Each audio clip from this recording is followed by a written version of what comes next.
Hi everyone, எல்லாருக்கும் வணக்கம். Welcome to my channel Manchatti which means mud pot. இன்றைக்கி நம்ம சேனலில் செய்ய போகிறது ரொம்ப டேஸ்டி அண்ட் ஹெல்த்தியான ஒரு பிரேக்ஃபாஸ்ட் ரெசிபி. ஸோ இந்த பிரேக்ஃபாஸ்ட் ரெசிபி வந்துட்டு ரொம்ப ஈஸியாக வீட்டில் செய்யலாம். ரொம்ப இன்க்ரீடியன்ஸ் எல்லாம் தேவையில்லை, அரிசி மட்டும் இருந்தால் போதும். இது இப்போ எப்படி செய்கிறதுன்னு பார்க்கலாம். பாருங்கள், நான் இந்த பிரேக்ஃபாஸ்ட் செய்கிறதுக்காக ஒரு 250 கிராம்ஸ் அளவுக்கு நார்மல் ரைஸ் எடுத்து ஒரு 2 ஹவர்ஸாக நான் வந்துட்டு நல்லா ஊற வச்சுருக்கேன். இந்த ரெசிபிக்கு அரிசி நல்லா ஊறினா தான் நல்லா வரும். இதுக்கு வந்துட்டு நார்மல் வீட்டில் இருக்கிற அரிசியை எடுத்துக்கோங்க. இப்போ நம்ம ஊற வச்ச அரிசியை வந்துட்டு தண்ணி நல்லா வடிகட்டி நம்ம ஜாரில் சேர்த்துக்கலாம். இப்போ அது கூடவே 1/4 கப் அளவுக்கு துருவன தேங்காய் சேர்த்துக்கலாம். 1/2 கப் அளவுக்கு தண்ணி. இது எல்லாத்தையும் சேர்த்து நல்லா அரைச்சி எடுத்துக்கணும்.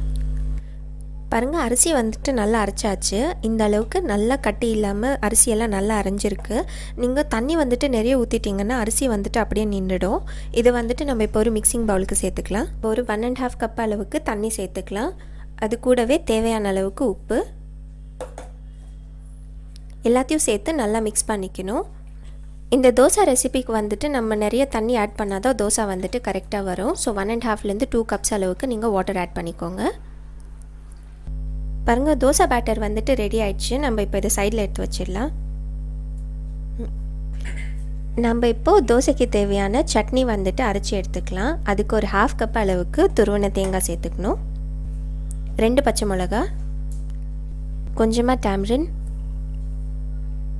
2 cloves of garlic, இஞ்சி, 1/4 டீஸ்பூன் அளவுக்கு black pepper, தேவையான அளவுக்கு உப்பு. இப்போ கொஞ்சமாக தண்ணி சேர்த்து இதை வந்துட்டு நம்ம நல்லா அரைச்சி எடுத்துக்கலாம். பாருங்கள், சட்னி வந்துட்டு ரெடி ஆயிடுச்சு. இந்த அளவுக்கு சாஃப்டாக அரைச்சா போதும். இப்போ நம்ம இதை சைடில் எடுத்து வச்சுட்டு தோசை எப்படி ஊற்றுறதுன்னு பார்க்கலாம்.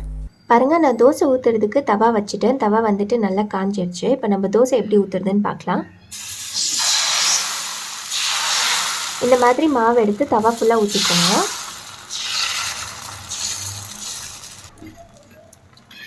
இப்போ அது மேலே நம்ம ஒரு 1/2 டீஸ்பூன் அளவுக்கு ஆயில் சேர்த்துக்கலாம். நீங்கள் இதுக்கு கீ கூட சேர்த்துக்கலாம் வேணும்னா. மூடி போட்டு ஒரு 1 மினிட் நல்லா வேக வைக்கணும். பாருங்கள், 1 மினிட்டாக மூடி போட்டு நல்லா வேக வச்சாச்சு. இப்போ நம்ம தோசை வந்துட்டு தவாலேருந்து எடுத்துடலாம். பாருங்கள், ரொம்ப டேஸ்டி அண்ட் ஹெல்த்தியான பிரேக்ஃபாஸ்ட் வந்துட்டு ரெடி ஆயிடுச்சு. இது நீங்கள் டின்னராக கூட சர்வ் பண்ணலாம், இல்லை லஞ்ச் எப்படி வேணாலும் சர்வ் பண்ணலாம். நீங்கள் நார்மல் தோசை செஞ்சு வீட்டில் நீங்கள் டயர்ட் ஆகிருந்தீங்கன்னா கண்டிப்பாக இந்த ரெசிபி வீட்டில் ட்ரை பண்ணி பாருங்கள். ரொம்ப டேஸ்டியாக இருக்கும். கண்டிப்பாக உங்களுக்கு பிடிக்கும். வேறு ஒரு ரெசிபியோடு பார்க்கலாம். Until then, take care.